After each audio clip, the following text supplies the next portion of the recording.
Welcome back to another episode of Arachnoiditis Unfiltered. This is episode 3, season 2, and today we have a special guest with us and a special topic specifically that I really wanted to really get in detail with for our community because I think it's really important to talk about intimacy issues, and it's a topic that a lot of people don't want to really talk about because it's sensitive, and we're just going to leave it at that and kind of get into it. But today I have Megan Johnson with us, and she agreed to come on and kind of talk about her issues or her perspective on this. And then we got Steve here also from a male perspective that he can join in also to kind of bring you guys some information, at least from our perspectives, as to what we're dealing with arachnoiditis and intimacy issues. And so Megan, I would say any other chronic disease as well. Sure. It probably have the same effect in a marriage and on the intimacy. Sure. Yeah. It's not just exclusive to us. Right. So Megan, if you want to tell us maybe just a little bit about yourself first, like where you're located, when did you get diagnosed with arachnoiditis, just general. Yeah.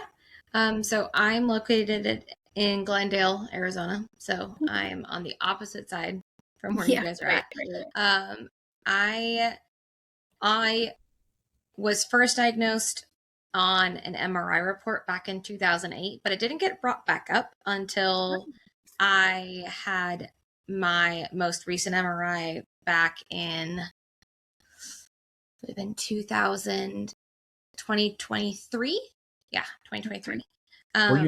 Were you in pain that entire time between 2008 and 2023?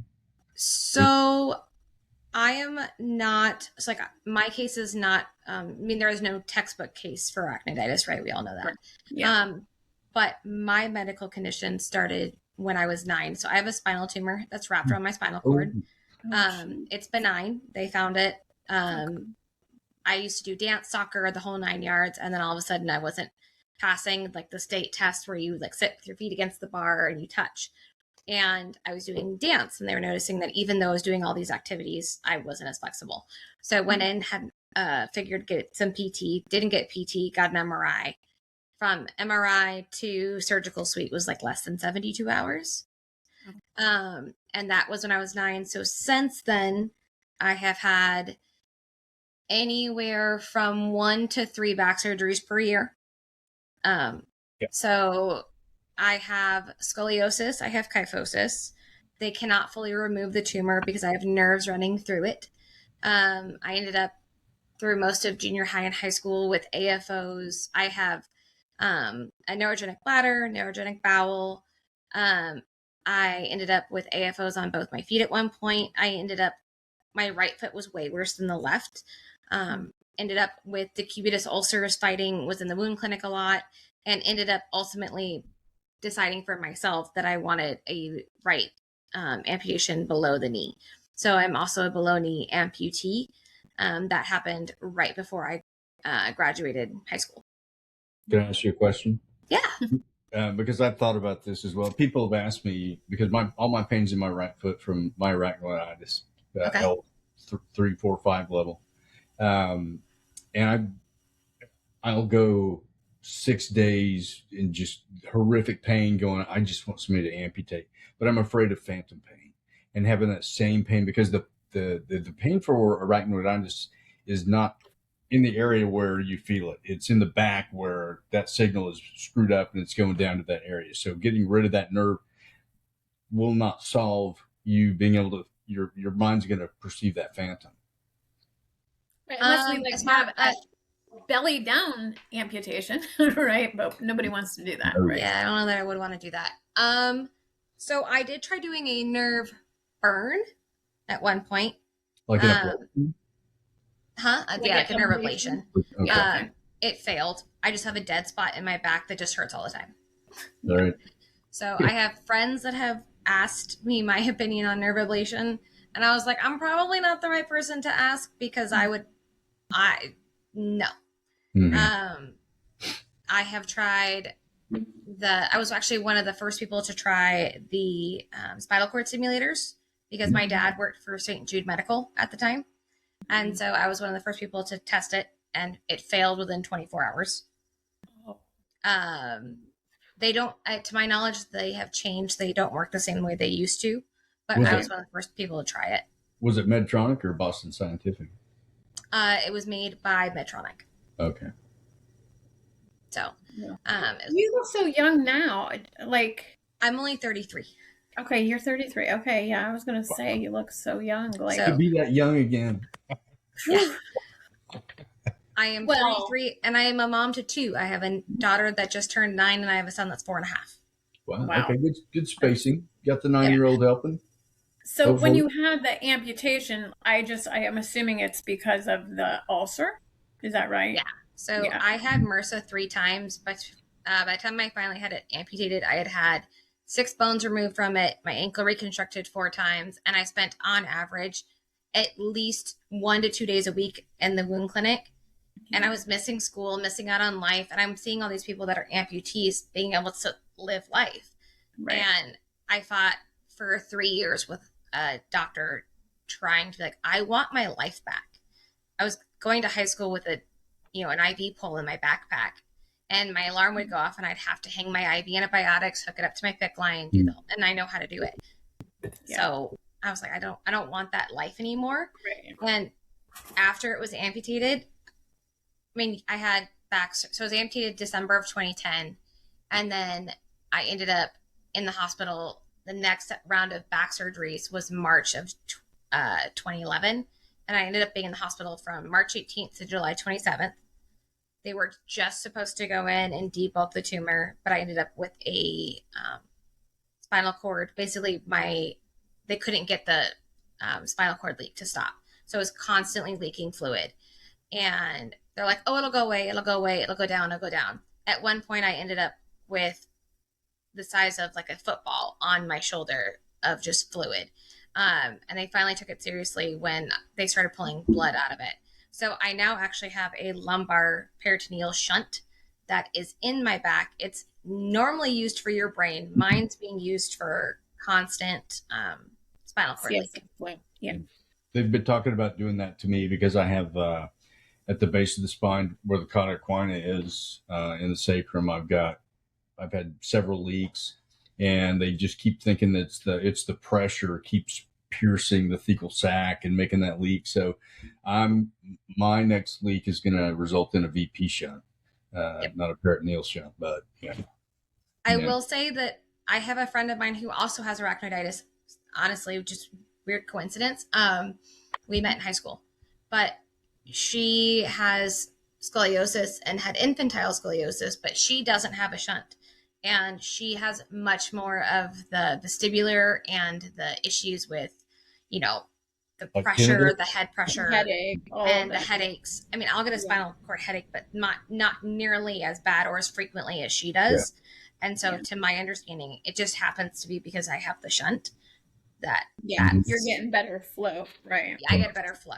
Right. It stopped working for a couple of years first, and it got clogged, and they didn't want to mess with it because they're like, if we take it out, you might have another issue. So in 2018, they realized it wasn't working. But then when they went back in 2023, they realized it just randomly started working again. So I was happy about that. Not mad. Right. Not mad about it at all. Think that. Wow, that's amazing. It's amazing. It's like just so much to go through from such a young age. So this type of tumor that you have, it just keeps regrowing? So it has not grown. The last time it grew was back when I was 19. They went and debulked it, and they haven't had, from MRI reports since, it has not grown back. So what have the multiple surgeries been every year? Because I am fused. So I have scoliosis and kyphosis. So I'm fused in the lumbar. And so when you are lifting, twisting, or doing anything, the pressure is going to keep going up. So I've had to do like redo of the like my spinal fusion. So like 2018, I had a revision where they went in, took out all the old hardware, put in all new hardware because the hardware was outdated. Yeah, I mean, you grow, right? You Yeah, outgrow well, the and hard. you've grown. The thought process to as far as why this tumor stopped growing was because I, as a person, stopped like growing mostly. Right. So, Yeah. I got pregnant with my daughter in 2016, and we all kind of held our breath because it's like we don't know what's going to happen. Right. It didn't grow when I Same. was carrying my Yeah. son or my daughter. So twice, no issues. Yes. So didn't have any issues as far as that goes. But when pregnancy with my daughter was super easy, no problem. I had back surgery 2018. She was about a year and a half at that point, just to go in, clean out, put in new hardware. And then my husband's in the Army National Guard, so he was on deployment a lot. And his most recent deployment was back in 2022. And all of a sudden, I started noticing tingling in my hands. And up until that point, I'm used to some days my legs work, some days my legs don't. Yeah. And it's literally a crapshoot. Right. No rhyme, no reason. It just, yeah. Yep. Yeah. Some days I have, I haven't had bladder function or bowel function in years that I don't foresee ever coming back. Have you ever been diagnosed with Arachnoiditis syndrome? Yes. Because that's what the loss of bowel and bladder is. Yep. I was diagnosed with cauda equina back in 2005. Yeah. Yeah. So So that one that diagnosis has been stuck on there for a hot minute. Right. As adhesive it's a shitty combo. advances, it turns into cauda equina syndrome. So they go hand in hand. Yeah. Well, and I thankfully got lucky. So my husband, I met him right before I had my leg amputated. So, like we met in September, it was amputated in December. So, ironically enough, his grandfather used to be one of the best orthopedic surgeons in the Valley, and actually did two of my dad's knee surgeries. We didn't know it when we met, but his family also owns a DME like durable medical equipment company. Yeah, right. Yeah. So none of the like medical terminology or any of that kind of scared him. He was familiar with it. So I had that in my favor. But as far as like what to expect as far as long term, none of us really knew. Like because I wasn't with the amputation, you mean? Not necessarily the amputation. Like that was easy. Like that was easy going. They knew exactly. Like I had my leg amputated. I was out of the hospital 3 days later, which is not normal. They're like, normally someone would be in excruciating pain or, to that effect. But I'm like, I hadn't had feeling in my right foot in 7 or 8 years. Was it mid shaft on the tibia, or was it close to the knee? Mid shaft. So I actually have more residual limb than they would consider normal, because they were worried that MRSA, because once you get it, you're at a high risk for getting it again. Mm-hmm. Obviously, because I had it multiple times. So they left more residual limb than they normally would, anticipating I would need a revision. Right. I never needed one. Never came back. That's great. So when I was in the hospital for that 2011 stint, because up until then I was under contact precaution anytime I was admitted, which meant you had to be fully gowned, fully gloved, the whole nine. And so because I was in the hospital for that long, I reached out to the CDC. I was like, hey, the limb that had MRSA no longer exists. What can I do? And so there's actually a step and a process you can take to have that removed. So I, from that point forward, didn't have to worry about people coming into my hospital room fully gowned, fully gloved. So that for me has been really nice. So, yeah, that's a whole extra big step that is helpful, right? You can just finally walk into the room and not have to do the whole donning. I got it. Oh, you still wear an AFO on the other extremity? No. So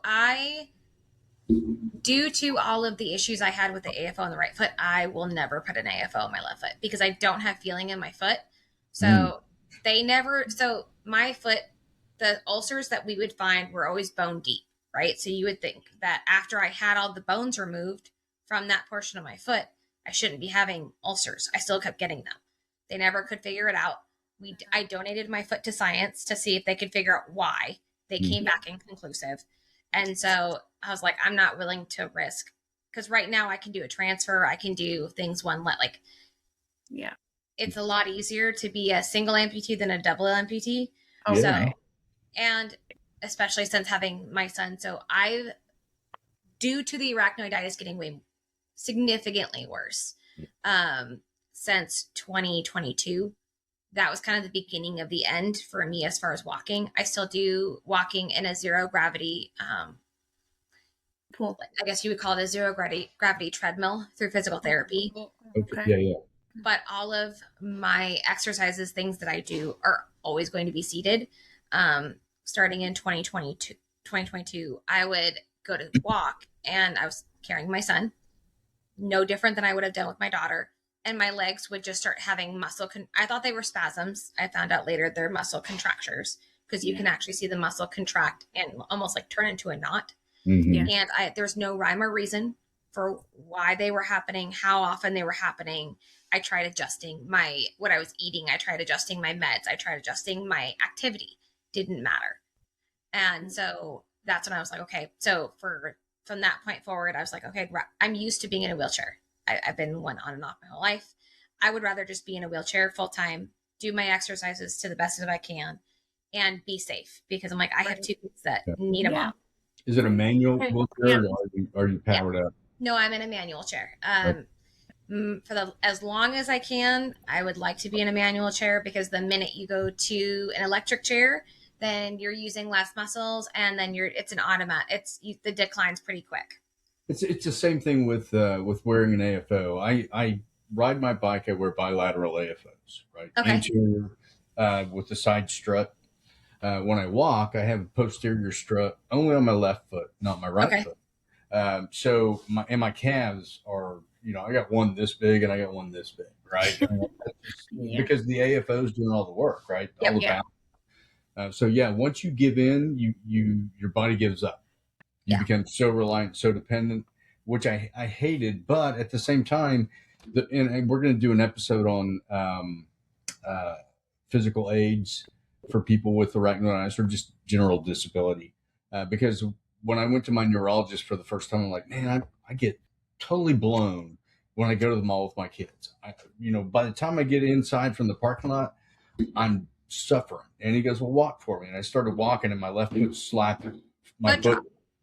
And he goes, you're compensating, and you're having to lift your leg higher, and you don't have the ability to push off. So this leg's doing all the work. He's like, you're exhausted for a reason. So we switched over to AFOs, game changer. And then from that point, I started embracing all this stuff. But then I started seeing that leg atrophy, and it was kind of a vanity thing more than anything. But now I use forearm crutches, and I have a wheelchair as a backup. And I'm not ashamed. I'm the only guy in Edmond that I know of in forearm crutches. that makes me stand. Hey, whatever. I mean, everybody's different. That's, what works good for you. Yeah. I mean, that's great. So I have a question about your pain level and what you deal with respect to arachnoiditis. How does it impact your life?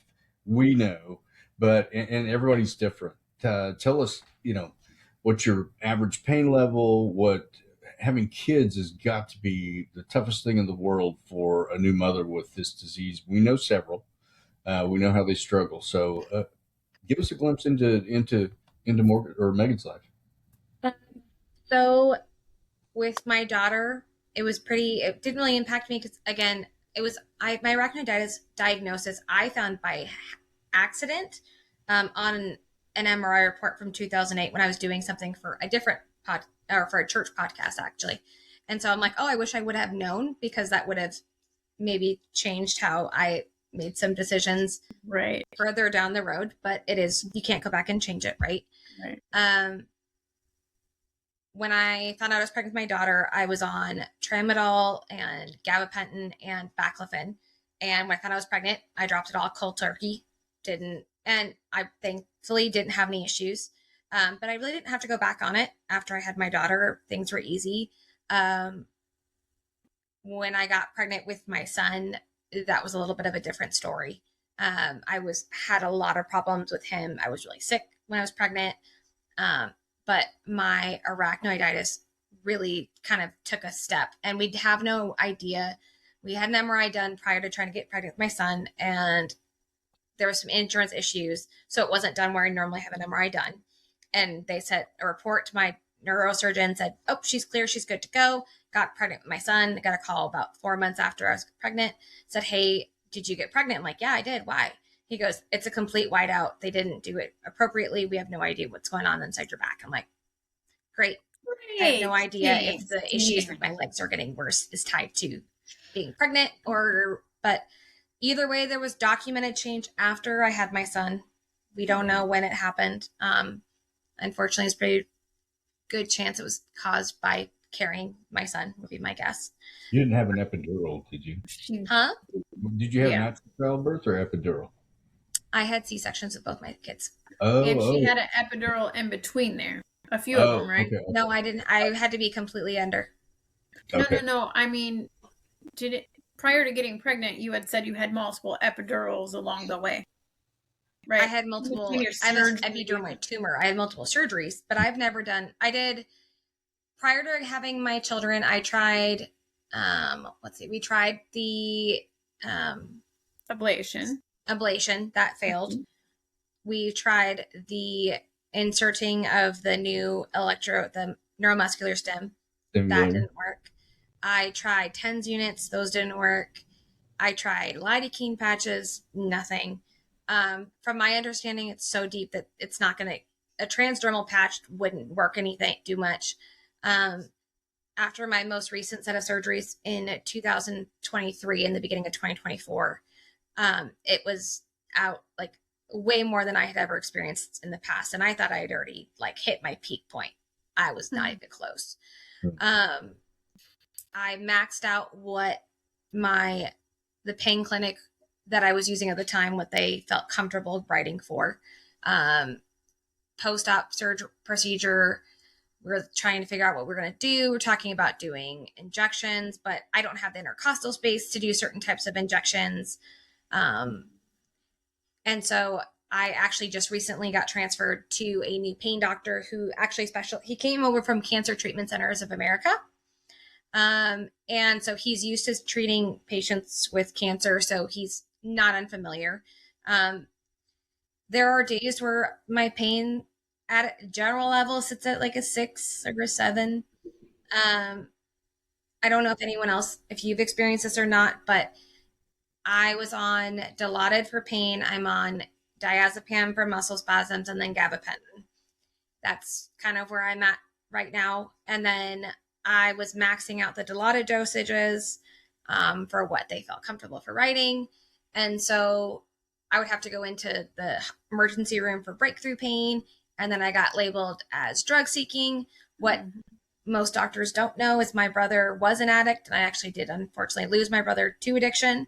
So for me, being called an addict, it's something I've always struggled with, even just in general. Thankfully, I don't seem to have that same trait. I can pick a medication up and put it down and not have an issue.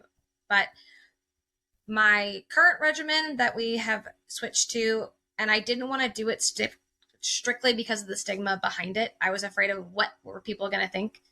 But then I realized no one's going to know unless I tell them. And second of all, do I really care? So instead of having to max out on the Dilaudid, I'm now on a transdermal fentanyl patch. It's like 12 micrograms every 48 hours. And then I take 900 milligrams of gabapentin at night. I take 10 milligrams of diazepam at night and 4 milligrams of Dilaudid at night. I can take the Dilaudid I can take up to 4 to 5 times a day if I need to on top of that. Through pain. Yeah. Try not to. How has your pain improved with that regimen? Oh my gosh, night and day different. So prior to switching, so I've only been on the fentanyl patches since the beginning of December. Okay. Of this last year. He offered them to me in October, but I was like, fentanyl, I don't want the judgment of someone's going to hear fentanyl. And I already fight with doctors when I go into an inpatient anything, whether it's for surgery or something like that. I already get the judgment. I already get the looks. And I'm like, do I really just want one more thing? And I was like, you know what? No one knows. No one's going to care. And I would much rather be able to be present, be active, and be out in my community and be able to be a part of my kids' lives. Absolutely. 100%. Whatever So it takes. I went from taking 4 milligrams of Dilaudid every 4 hours to now I can wait and take it just at night just to help, because you don't feel it as much during the day, or I can handle it better during the day. But when you lay down, it's when your body like absorbs all of the things you've done. Yeah. And so it's not uncommon, even with my medications, my muscles will twitch all night long. And so my husband will be laying next to me. He goes, "Are you doing like that on purpose?" Nope, that's my body. I was like, nope, sure not. But he was gone. And then for 9 months in Texas. And when he left, I was walking. And then I had to actually send a message through the Red Cross to bring him back, because I found that I had herniated a disc. And that's why I was losing the sensation in my hands. And it was L4, L5. Wait. Your hands at L4? Yep. That should have been cervical. Or thoracic. So your lungs are L4, L5. But if it's inflammation, it can cause. So, and for me, it was like the armpits. Like when you go to put on deodorant, I couldn't feel putting on deodorant. Like, that's weird. I've never had any issues. All of my stuff's always been lumbar. So for me to have anything upper was that seems weird. A big change. Yeah. I mean, I'm not a doctor, but you know, if it makes you feel any better, most of the doctors are like, "We don't know." That's the nine times out of 10. So my most recent MRI that I had done in October shows that my arachnoiditis has actually progressed, which we all know it can. And so it now states that I have arachnoiditis with, I'm going to butcher how to say this because I have no idea. It's ossificans, or basically ossifications. Yeah, basically the adhesions are turning in, they're calcifying. The bone. Yeah, calcification. That's only going to worsen things with the other nerves around it, because now you're talking like bone spur type stuff that, you know, will, don't get me started. Yeah. It's, I mean, we were handed cards with no numbers and no suit and told to go win, right? And here we are trying to do whatever we can, like you said, whatever it takes to get back kind of in that game of life, especially with kids, man. When I first got diagnosed, my kids were very young. They were in elementary school, and I missed out on so many things: Christmas plays, Christmas parties, Valentine. I mean, you know, all the stuff that parents look forward to, all because I wasn't diagnosed. And even if I had been, what could they have done for me except hold your hand out and we'll just spread some pills in it, take them. And if they work, you know what, we'll give you more. Yep. Wow. Thank you. Well, and they hand you this book of like, here's, and if you look up our diagnosis and what there's not a lot of information. There wasn't back then. No. Right. And it's just like, figure it out. Pretty much. You're on your own. And I mean, so I'm going to segue here. Sorry. Yeah.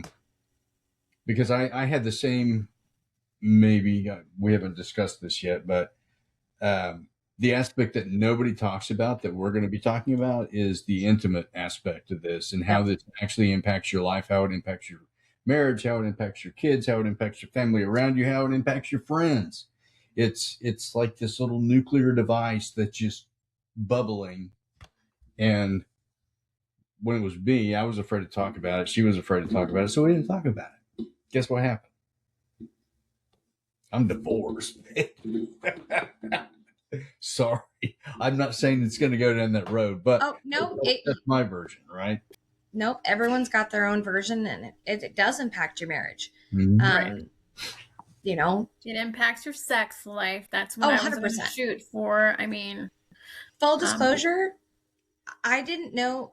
I knew, you know, I grew up in, you know, purity culture. So like you weren't supposed to have it. Right. I knew nothing about it. I didn't know anything about sex because I knew that I've had a neurogenic bladder since I was 13. So, but nobody discussed with me what else that could mean for me long term. Right. Right. Because why would anyone give you a heads up as to what that's going to look like? Yeah. Yeah. That's why we're here, you know. No, and it's and they don't talk about it. Doctors don't want to talk to you about it. And again, it's a rare occurrence. It's supposedly a rare occurrence, but the more research I do, I don't think it's as rare as they would like us to believe. No, I actually have an article coming out on this. It's still under peer review, so it'll be a while, but it's arachnoiditis is not rare, period. So I don't think it's as rare as they want us to say. I have to say at this point. Well, but the neurogenic bladder comes primarily from the Casualty syndrome, unless you have a very low injury with the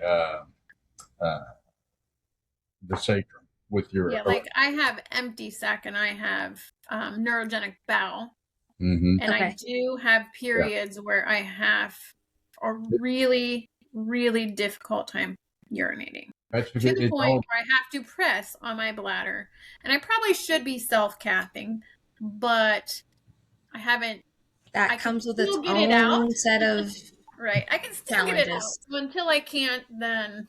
But yeah, I probably should. Anything below the conus medullaris is you're talking about sexual dysfunction. You're talking about bladder and bowel dysfunction, saddle numbness.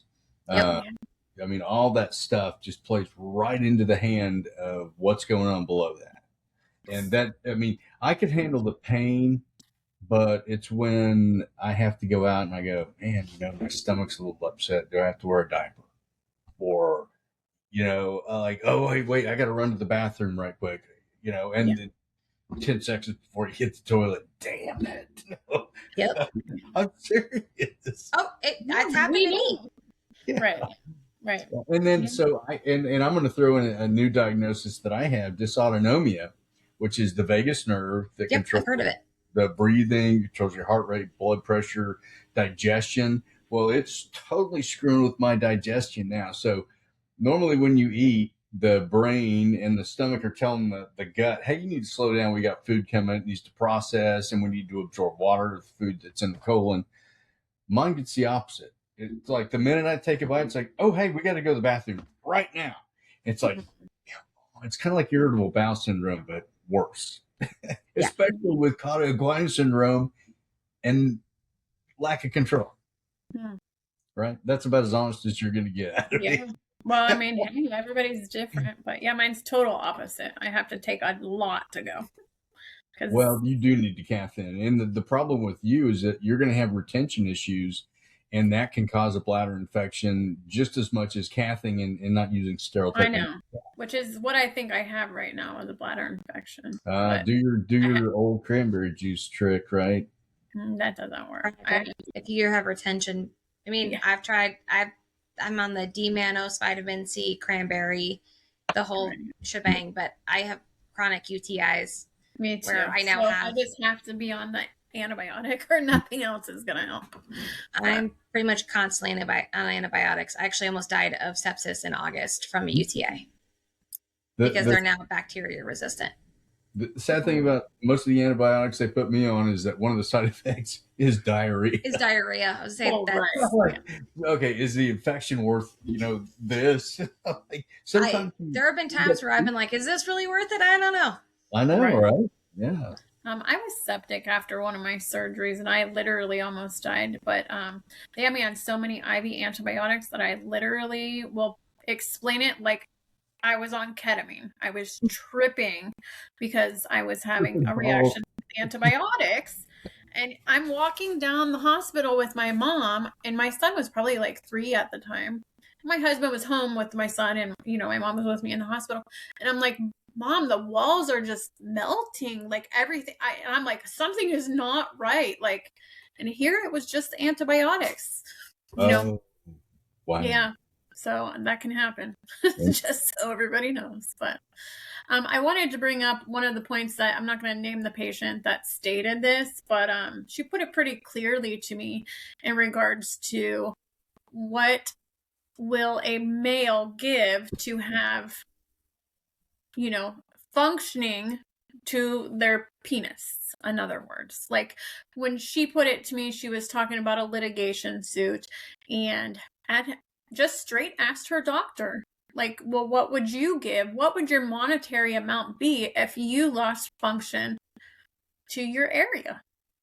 But, I never really thought of it that way until she put it that boldly for myself, because I don't know what it is with females. Like, I don't know if maybe it was the way I was raised, but I was like, conservative. Like, you're not supposed to really talk about it. And I don't know. I'm just not really open with those type of things anyhow. But yeah, it really made me, huh? I was going to say the comparative for a male would be castration, where Sure. you have no desire, right? It's just like you got all the equipment. I mean, you got the hot rod, but you got no way to make it dry. Well, I don't know about everybody else, but like specifically for me, I don't have any sensation there. And then on top of it, I swell there because I don't just have arachnoiditis. I also have the piriformis issues and the cojoint nerve roots, and I have crushed nerves. I had labral tears, a bunch of other issues. So when I walk, it's literally a scissor effect. So every time I step, it's like, crushing off my sciatic nerve, and it swells me up in my buttocks and my vaginal area. So that's the truth of it. And it hurts. Like, even though I don't have sensation, how does it hurt? This is one thing I've always been really conflicted with. Like, I don't have sensation for that usage, but it's painful and swollen, and like, it would be nice to have just one or the other, or like sometimes allowing it to work. I don't know. But the real bad thing about this is the being on the receiving end of arachnoiditis, and it's all about timing with intimacy in arachnoiditis. You have to feel good, you have to be in the mood, and you have to hope that the other person is in the mood and feels good and is ready to go. Because if you don't strike while that spark is flaming, it's not going to happen. And then it's just kind of going through the motions for them, which I've done before. Yep. But it's like, well, then they feel like, well, you just don't want to, but it doesn't have anything to do with that. You just don't feel good, right? You don't feel good, or you care, you love deeply, you want to. I mean, hey, but it's this is like what else is going on, right? It's a wrench in the works. Nothing to do with you, right? I mean, I always joke around with my husband. I'm like, well, if you need to get a woman on the side, like, I totally would understand. But here's he hasn't left me yet, but here's a subscription to your favorite website. Right. Yeah. I mean, hey, I'm open about it because, that is one thing. Like, couples that stay together, they have really good, long-lasting, intimate issues that are healthy. Well, it comes down to communication too, right? I was afraid to talk about it because I was embarrassed. For me, I felt demasculated. Sure. And because there were certain things that my ex-wife did right in front of me, and it made me feel like I'm just incapable. Like when I have my forearm crutches, or when I was walking with a staff, or when I was in my wheelchair, and I can't carry heavy boxes. We're getting stuff down, out of the attic from Christmas, and she's like, "Here, let me get that. Here, let me get that." And I'm like, it takes me down to, I want to be productive. Let me move one box, right? Don't get in my way. Let me do it at my pace. I might not be, the UPS guy, but I'm going to get it there, and I'm going to feel good about it, and I will participate to the level that I'm capable of versus the level you expect me to be capable of. Right.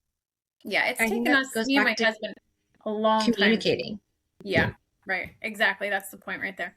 It's taken a long time for us to communicate that back and forth, because I'm going to be honest about it. I have days where I've told Steve, I went outside today and pressure washed my pool area. I'm disabled. That doesn't happen very often. I will admit that, maybe once a year. And I'm telling you, like, I'm out there pressure washing for like an hour or two. I have to take a break, and I probably then crash out for 4 hours because it, killed me. But, my mind was set to get it done, just because I don't want to leave all of the burden, in other words, on my husband. Like, I want to do what I can, and while I still can. In my opinion, it's like, my body is still allowing me to do some things. So I almost feel like I'm being lazy if I don't do those things. Like I've told Steve before, like going to Disney or something, I feel funny having to be in a scooter. But hey, if I don't get in a scooter to go, then I will literally be in bed. And I'm talking about going to Disney like once a year for my son's birthday. I'm not talking about like routinely, but I'll be in bed for a month after from that, a day trying to walk. And I'm talking about when I'd walk around and I'd sit on a bench for, half of the day anyhow. Not like, full walking. But so now I'm just like, I have to be in a scooter. This is really where I am, and I have to accept it for myself. But I remember initially, like, I would get the weirdest looks because I don't, and this is one of the things that got brought up today on the Facebook group, like, well, you look great. Certain pictures. You look good. But I hate that. Right. It's like, the only one that's from that is you sound great. Of course I do. What does that mean? Right. Like, what, do you want me to just wallow in it all the time? Right. Well, that's the other thing that we get people that are like, why are you guys so like positive and happy? Exactly. Because I can't choose my physical body, but I can choose my attitude. Right. Exactly. I'm not saying that there are days that suck, because there are. There are days where I'm just like, I don't want to deal with this. I don't like this. I'm pissed. Why me? What the heck did I do? And then it's like, okay, my pity party's done. Let's wrap it up and get on to what we need to get done. Even Christopher Reeves, paralyzed from the neck down, he could smile. Yep. He did smile. He made people smile. And look what he had to work with. He had to take a deep breath in and then talk through the, because that's the way he did it. That's why I always say it can always be worse. Always. Absolutely. So we have to make the best of what we do have. And I know this is supposed to be mainly about intimacy, but really, I don't really know what else we would cover in that topic. You got anything else on that, Steve or Well, Megan? I mean, don't be afraid. I mean, here's the sad truth. I'm happy that I got divorced now. When I was going through it, it was really crappy. I was bawling. I was just a bag of tears, but I was also depressed. I just had a heart attack, had a head injury, was dealing with arachnoiditis, and I just quit a shit ton of medications. I had a lot going on inside this body. Sure. Yeah. But now that she's gone, I for the longest time I thought, if I could go back, I would say all the things that I wanted to say, but I wrote down in my journal instead. Yeah. I would go to her and I would say, I was afraid. And the reason I was afraid is because I knew what I was going to hear and I didn't want to hear that. So I did not breach the subject matter that would have made a difference. But it wasn't a one-way street. It was going both ways. Oh, right. She wasn't knocking on my door to have those conversations either. So I think, what I realized is that things had ended a long time ago. She admitted that she didn't want to be roommates, and we had literally turned into roommates. But I don't think that's a bad thing, because I think a lot of marriages end up as roommates eventually. And that's the roommate you're meant to be with because of everything you went through to get to that point. You're not always going to be I'm going to walk around and hold the hand or open the door for you. You know what? Because it's an effort in my walker. Please give me a break. We're 80, 90, whatever the case may be. I'll do my best. I'll definitely get the door as we head up to the restaurant and pull the chair out and do all those gym things. But, sometimes you just have to give in a little bit to make the other person feel like they're worthy of your attention, right? And it's hard to do that in a marriage that's fallen apart. Sure. It really, really is. But you can ask for it. You can go to that person and say, hey, you know what? I don't feel like you're acknowledging me enough. You're not giving me enough attention. I've approached you 3-4 times to have intimate relations. We've not been able to do it for one reason or the other, and you've approached me 0 times by comparison. So that tells me that, the scale is tipped, and we need to balance it out together. Yeah, I would also recommend therapy. I mean, honestly, me and my husband did therapy at one point. That's what we're doing currently. Yeah. We back and forth therapy multiple times. But it went from, I didn't have feeling to sometimes I do, but most of the time after my last surgery, I had hypersensitivity to my entire back, from my neck all the way down. like just having a shirt on hurt. Oh, right. And so how do you explain to somebody that I love you with all of my heart? That is not the problem, but you physically touching me hurts. Mm-hmm. And watching their face and watching how that feels for them. And then you can probably understand it from the male point of view of, one, I'm a mom. So like I'm constantly dealing with kids and things like that. Mm-hmm. And my kids are younger. I mean, my daughter's 9, but my son's still 4. He had his own needs. And I only have so many, some people call it spoons or however you want to word it. I only have so much that can last me and it has to last me an entire day. Yeah. And, we're working on it now, but like he got to a point where he's just like, I just don't feel like you want it. I'm like, I legitimately have no desire to have sex. Done. Like, it doesn't cross my mind. It's not that I don't love you. It's not that I don't view you as my best friend. But if I can't feel it, and or my hips are so tight from all of the issues that just the act of having sex sometimes can hurt. Mm-hmm. And or I might have feeling 1 minute and we could be in the middle of having sex and it's gone. Yeah. And there's nothing. And because he's constantly like, well, what can I do? What can I do to fix it? I'm like, there is nothing. Mm-mm. Right. It's not. There's no magic button. There's no magic wand. There's no magic set of circumstances that if you do it, like you had said earlier, if you could do everything right. Mm-hmm. Right. And like you said, you got to strike while it's hot. And I've always told him, like, if I'm feeling it and I'm feeling okay, my pain's okay, and I feel like I can do it, I will let you know. Yep. And he's more than willing to, obviously, but for him, he's like, it's been a while. It's been months, or it's been 2 or 3 months. I'm like, I can't control that. I'm hoping with the patch, that might help as far as pain management, but I'm still not going to have feeling. And it's hard because it's not on my radar because I don't have feeling. So therefore, it's not a beneficial, pleasant thing for you. I call it starfishing. I will lay here and you can do whatever you need to do. And I've given him permission to go do whatever it is that he needs to do. But he's like, I want that intimacy with you. Mm-hmm. And so we're doing therapy right now. And our therapist is trying to work with him on like, okay, intimacy is more than just the act. It's more than just sex. Intimacy is being honest, open, and raw with your partner and connecting with your partner.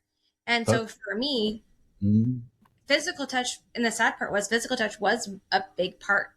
But he said, if even mentioned, we're trying to figure it out now, but he made the comment of, it's hard giving you a hug, or it's hard, like even just holding your hand, because then he's like, I still have those desires. I still have those needs. And I don't want to pressure you, but at the same time, those needs are still there. And I'm like, I've given you permission to take care of it. And he's like, but I don't. He was like, it's not the same. And I'm like, he wants you to want it, or to be the one to initiate it. And I get it. At the same time, if you're having a difficult day, maybe it's better to ask versus just to do. Guys are taught to do instead of ask. Like, oh, can I have a kiss? No, we go in for a kiss, right? Yeah. And if he wants to hold your hand or give you a hug, and that's always been like, hold my hand, give me a kiss. Like those things, like let's lay in bed and just watch a movie. Those things don't cause me pain anymore. But the act of sex will. Yeah. Right. How often does he actually want to lay in bed and watch? And well, then I have the neurogenic bladder part of it. In the last 2 times that we have tried, I've gotten a UTI right after. And so now it's like, now to have sex, I have to take a shower with a special type of antibacterial soap. So does he. And then I have to take a post-sex antibiotic in the hopes that it won't cause me to get a UTI. Yeah. And then at that point, it feels more like a chore than it does something spontaneous that should be enjoyed. Yeah, absolutely. Yeah. I mean, long gone are the days where you're finishing up a meal, you set the dishes in the sink, and you look at each other, and there's that little twinkle. Right? The dishes can wait, and then 20 minutes later, you're walking back in going, damn, that meal was good. But you're not talking about the meal. Those, but those days can still happen with arachnoiditis. But the other person that does not have arachnoiditis needs to know that it could be like Haley's comet coming around. When it comes around, you better be ready to open your eyes and view it. Right. And then, because the moment can come and go like a flash. Well, and then the other thing is it's that resentment that builds up while you're waiting for the comet to come through. Mm-hmm. Yeah. It's like, I can't, if I could fix it, don't you think that I would? Yeah. Well, and your situation is further complicated by kids. Mm-hmm. I know how invasive and intrusive, and they don't all go to bed at the right time to where you have that intimacy time. And now you're basically stuck to a time frame where you have to have your body ready to have sex after the kids are asleep, before he goes to sleep, or before you go to sleep. Well, and he works construction, so he goes to bed when they do. Oh, shit. Yeah, my son is up till like midnight, 1 o'clock in the morning. He gets up at 5 a.m. I'm like, I don't know why my son doesn't need that much sleep. He's never needed a lot of sleep. But I'm like, so that gives us like what, a 4-hour window, and I'm passed out at that point. You're asleep. I am like totally exhausted. So it makes it really challenging. So. But we've talked about doing like a weekend, maybe like a weekend a month, or a weekend every other month, setting some kind of boundary, like where we get away from the kids per se. Mm-hmm. We just have our date night, or go to, have family or somebody watch. Well, my son's 17 now, so technically we don't need that anymore, but you know what I mean. Hope not. He gets in some trouble too. I was like, I don't know, 17. I was left. My sister and I were talking about this the other day.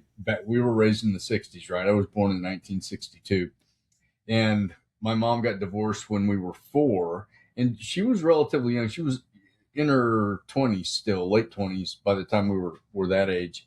So she wanted to live it up. She was going to Vegas with dates when I was like 10, 11, and my sister was watching me, who's 4 years older. And then I would be left. My sister would go do something with some of her friends, and I'm 12 years old at home alone, But that's, So I mean, I think 17's okay, Sarah. 12 years old, I was left alone for a couple of hours. I wasn't left alone like overnight, but I was left alone for a couple of hours. Oh, yeah. I leave my son alone all the time. All the time. Yeah, I'll go to the store or whatever I have to do. We did a trip to Nashville. It's the first trip we'd gone on since having my son. We did it this past year, so my son was 4. And unfortunately, we couldn't handle it, or we couldn't control it. I had sat on a pool deck, not realizing it, and I ended up with a burn on my ass and didn't know it. Oh. And happened to happen right before we went on our trip. So that ruined the trip. Magical, we had 48 hours before we had to go get my daughter from our friend in Nashville that she was staying with, and we had this penthouse suite, you name it, it's and right. I'm sitting there having to dress burns, and it's just one of those things where I'm like, I can't, and my husband's like, we can't win, even when we try. So let me tell you, our 20th anniversary, we went on a cruise just a few months ago, and I got gastroenteritis the entire time. So that did not happen. We planned it all, so we could have time alone or whatever. So I totally understand. It was just and my husband felt the same way. No matter what we do, it just, it is what it is. But I mean, you know what? It couldn't happen to people as strong as us to deal with it, right? I mean, you put this on anybody else that doesn't have to deal with the stuff that we deal with on a day, and their life is ruined because the flowers are all wrong, or the dress color is just a shade off. You know what? Come on. True. It definitely makes us stronger. That's for Absolutely. sure. And look at life in a total different way. Put things into perspective of what's really important in life. Well, I think we're more patient as well as a result. Oh, yeah. Maybe impatient at times because of the pain, but more patient as a result of going, I would say if anything, even if I'm in pain, when I'm in pain, I'm more patient. Because I know that my, up here, my fuse is going to be shorter. So I'm more intentional with what I say, with how I act, with what I'm doing. You take the finger off the hair trigger Yeah, because, it's like, okay, I know I need to take a deep breath, go take a minute. Well, a lot of times I'll tell my boys, don't even talk to me right now. And I'm dead serious, but they still yeah. try to talk to me. And I'm like, I am telling you, I'm literally gonna blow my fuse. Stay away. Like, why are you still trying to talk to me? Well, and I'm the only one in my family that so both my kids and my husband all have ADHD. I do not. So none of them can finish a task to save their lives. And so it's a constant, like, not only do I have my tasks of like, what do I need to do? But then I have the task of, okay, what were you supposed to do that you didn't finish that I'm having to go through? Ooh. And then my husband's gone 1 weekend a month for drill. So I'm constantly making sure he's got everything he needs for drill. And then when he gets home, then it's doing all the laundry and all of it to get it put back to where it needs to go. So that way, when you need it for next month, you have it. And then I that's one thing I think I would like to interject into this is it is a full time, especially when you're disabled, like it is a full-time job being a mom or stay-at-home mom or wife, like just to do the laundry, the house cleaning, the basic living needs, it is exhausting. I was the stay-at-home dad for many years, and the one thing that always killed me, I would have dinner prepared, and back then we always ate around the table and we had a conversation. And it was, I forget how old my youngest son was, but we're sitting there eating. He goes, "Dad?" I was like, "Yeah." And he goes, "What do you do all day?" Yeah, my son said that to me all the time. And I go, "You know what? Sometimes I survive." Right. Mm-hmm. And that's when I came up with the 3 times a day. I said I have good days where I do a lot of stuff. I mow the lawn and, I do this, that, and the other. I have bad days where I can get stuff done, but then I don't get as much done and I need to rest. And then I have survival days. And those are the days when I just want to survive and make it through to the point where I could sleep, wake up, and be in a better, sense of mind and less pain. So that's what I do. That upset me a lot. And I know that a lot of other people hear that when they have a chronic disease that puts them on the sideline, because we look great. We're not emaciated. We're not, crawling on the ground. Just, oh, me. I'm not that kind of person. I'm not dramatic like that. But just because you see me having a conversation like this does not mean I'm not in pain. I've been in pain this whole time, kind of wiggling back and forth, trying to deal with. I'm sitting on a heating pad. Okay. Yeah. So you do what you can to do this, because this gives me purpose. It gives me delight. It's one of the better parts of my day and week when we get to do this. And Sarah even mentioned, she's like, "Man, it's been such a long time. I miss having our podcast." Yeah. So just a nice outlet to talk to everybody and, get everybody. I think just us talking to the community and making these problems known, like, the intimacy thing, and letting people know this is normal. Like, this is normal day stuff for most of us. Everybody's going to have their own individualized issues, but I just think that that's really going to help mentally for a lot of people. I think it helps normalize it, knowing that, you know what, if I'm the only guy that has this problem, I'll wear that badge with honor. And I didn't create it. I'm just dealing with it. Right. But if there's another guy coming in behind me, this is what I recommend. Reach out, let me know if you want to have a talk, because I'm happy to do it. I'm not going to solve all the world's problems, but I'm happy to interject as an advocate, because I don't want to see marriages fail. I mean, in the statistic that we threw out during that divorce episode, 25% of 75% of all marriages, when a woman gets sick, the man leaves. Yeah. Just can't handle it. I mean, men are weak that way, unfortunately. Well, most men really, truthfully, they want sex every X amount of days, and that's, I'm not going to quote anybody, but it's like if they don't get it so often, then it's almost like their testosterone drops, and then it's almost Yeah, I So don't. that I just heard the same thing so our therapist is like, that's crap. Yeah. Okay. It's not a real statistic. It's what, but I think it's what men are taught. Well, Right. it goes back to that whole blue ball theory, right? Yep. Oh, if you Sure. don't have Right. sex, they're going to turn blue because it's not going to get let out. Oh, okay. Yeah, I learned that in sixth grade. By the time I got You have a shower downstairs, don't you? No, I'm just kidding. Like, whatever. Do your thing. But That's sorry. like, here's some lotion, go have fun. yeah, Right. Exactly. yeah, Right. you know what? It's Do your But- thing. close your eyes and give it mental thought. Yeah. Well, and so like something that full transparency, when my husband was at basic training, I went and had a boudoir shoot done. And so that was something for me where I could feel my back starting to change a little bit, but I didn't know, I had no idea it was going to get as bad as it did. Like no clue. Mhm. Because again, even though it was on my MRI report in 2008, it wasn't brought up to us until 2022, 2023. So I'm like, there's no way. There's no way I would have known.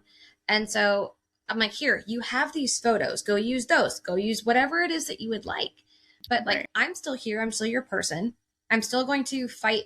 But it's for me personally, and I don't know if it's just me or if there's others, but because just us living day to day, just doing the normal things that people take for granted, right? Just existing some days is, like you said, just I would need to exist to today to get to tomorrow. That's it. Yep. But then hearing people who waste it, in my personal opinion, it is the hardest thing where I'm like, do you have any idea, like, What I would give to have what your I would life. give? So Right.